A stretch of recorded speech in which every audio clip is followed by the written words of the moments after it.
Hello everyone, ಎಲ್ಲರಿಗೂ ನಮಸ್ಕಾರ. Welcome back to our channel VS info kitchen. ಇವತ್ತು ಟೇಸ್ಟಿಯಾಗಿರುವಂತಹ ಖಾರ ಪೊಂಗಲ್ ರೆಸಿಪಿನ ಶೇರ್ ಮಾಡ್ತೀನಿ. ಟೇಸ್ಟ್ ಮಾತ್ರ ಸಖತ್ತಾಗಿರುತ್ತೆ, ಬಾಯಲ್ಲಿಟ್ಟರೆ ಕರಗ್ತಾ ಇರುತ್ತೆ, ಅಷ್ಟು ಚೆನ್ನಾಗಿರುತ್ತೆ ಪೊಂಗಲ್ ಮಾತ್ರ.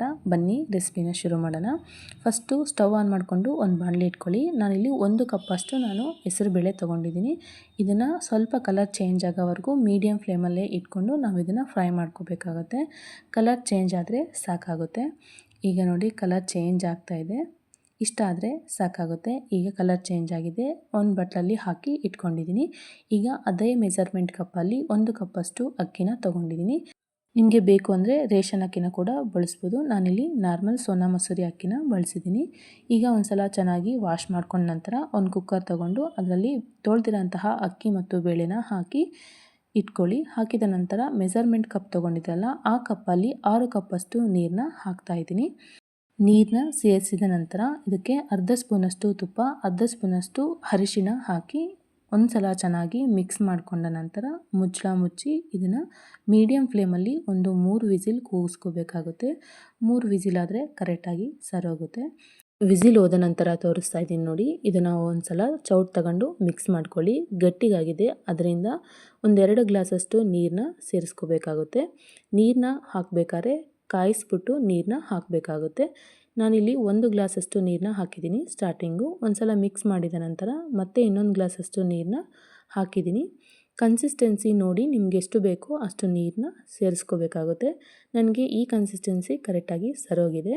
ಈಗ ಒಗ್ಗರಣೆ ಮಾಡ್ಕೊಳ್ಳೋಣ ಇದಕ್ಕೆ. ಈಗ ಸ್ಟವ್ ಆನ್ ಮಾಡಿಕೊಂಡು ಒಂದು ಬಾಣಲಿ ಇಟ್ಕೊಳ್ಳಿ. ಅದರಲ್ಲಿ 2 ಸ್ಪೂನ್ ಆಗೋಷ್ಟು ತುಪ್ಪ, 2 ಸ್ಪೂನಷ್ಟು ಎಣ್ಣೆನ ಸೇರಿಸ್ತಾ ಇದ್ದೀನಿ. ನಿಮಗೆ ಬೇಕು ಅಂದರೆ ಟೋಟಲಾಗಿ ಬರೀ ತುಪ್ಪನೇ ಬಳಸ್ಬೋದು. 1 ಸ್ಪೂನಷ್ಟು ಜೀರಿಗೆ, 1 ಸ್ಪೂನಷ್ಟು ಕರಿಮೆಣಸನ್ನ ಹಾಕ್ತಾಯಿದ್ದೀನಿ. ನಿಮ್ಮ ಟೇಸ್ಟ್ಗೆ ಅನುಸಾರವಾಗಿ ಕರಿಮೆಣಸನ್ನ ಹಾಕ್ಕೊಳ್ಳಿ. ನಾನಿಲ್ಲಿ 1 ಸ್ಪೂನಷ್ಟು ಹಾಕಿದ್ದೀನಿ.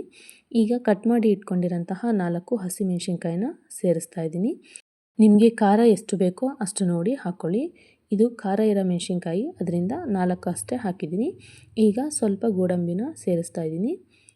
ಇದನ್ನು ಕೂಡ ಚೆನ್ನಾಗಿ ಫ್ರೈ ಮಾಡ್ಕೋಬೇಕು. ಸ್ವಲ್ಪ ಕಲರ್ ಚೇಂಜ್ ಆದರೆ ಸಾಕಾಗುತ್ತೆ. ಎಣ್ಣೆ ಬಿಸಿ ಇರೋದ್ರಿಂದ ಬೇಗನೆ ಕಪ್ಪಾಗುತ್ತೆ. ಅದರಿಂದ 1 ಸ್ಪೂನಷ್ಟು ತುರಿದಿರೋಂತಹ ಶುಂಠಿನ ಹಾಕ್ತಾಯಿದ್ದೀನಿ. ಇದರ ಹಸಿ ವಾಸನೆ ಹೋಗೋವರೆಗೂ ಫ್ರೈ ಮಾಡ್ಕೋಬೇಕು.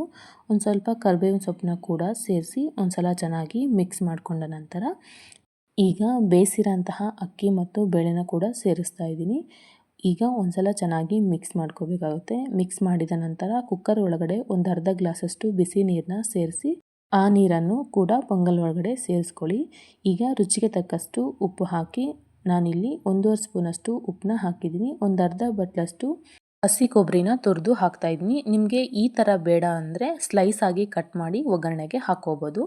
ಮಕ್ಕಳು ಸ್ಲೈಸ್ ಆಗಿ ಕಟ್ ಮಾಡಿ ಹಾಕಿದರೆ ತಿನ್ನೋಲ್ಲ ಅಂತ ಈ ಥರ ಸೇರಿಸ್ಕೊಂಡಿದ್ದೀನಿ. ಈಗ ಕುಕ್ಕರ್ನ ತೊಳೆದಿರೋಂತಹ ನೀರನ್ನ ಕೂಡ ಸೇರಿಸಿ ಇದನ್ನು ಒಂದು ಸಲ ಚೆನ್ನಾಗಿ ಮಿಕ್ಸ್ ಮಾಡಿಕೊಂಡು ಒಂದು 2 ಮಿನಿಟ್ಸ್ ಕುದಿಸ್ಕೊಂಡು ಸ್ಟವ್ ಆಫ್ ಮಾಡಿಕೊಂಡ್ರೆ ಪೊಂಗಲ್ ರೆಡಿಯಾಗಿರುತ್ತೆ. 2 ಮಿನಿಟ್ಸು ಕುದಿಸಿದ ನಂತರ ನಾನು ಸ್ಟವ್ ಆಫ್ ಮಾಡ್ಕೊಂಡಿನಿ. ಈಗ ಪೊಂಗಲ್ ರೆಡಿಯಾಗಿದೆ. ಇದನ್ನು ಬಿಸಿ ಬಿಸಿಯಾಗಿ ಇದ್ದಾಗೆ ತಿನ್ನಬೇಕು, ತುಂಬ ಚೆನ್ನಾಗಿರುತ್ತೆ. ಇದಕ್ಕೆ ಕಾಂಬಿನೇಷನ್ ಆಗಿ ಚಟ್ನಿ ಇಲ್ಲಾಂದರೆ ರೈತಾನ ಯೂಸ್ ಮಾಡಿಕೊಂಡು ತಿನ್ಬೋದು. ನೀವು ನಿಮ್ಮ ಮನೆಯಲ್ಲಿ ಒಮ್ಮೆ ಟ್ರೈ ಮಾಡಿ ನೋಡಿ, ಹೇಗೆ ಬಂತು ಅಂತ ನನಗೆ ಕಮೆಂಟ್ ಮೂಲಕ ತಿಳಿಸಿ.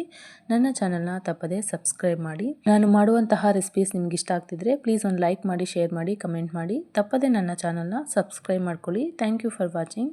ಬಾಯ್.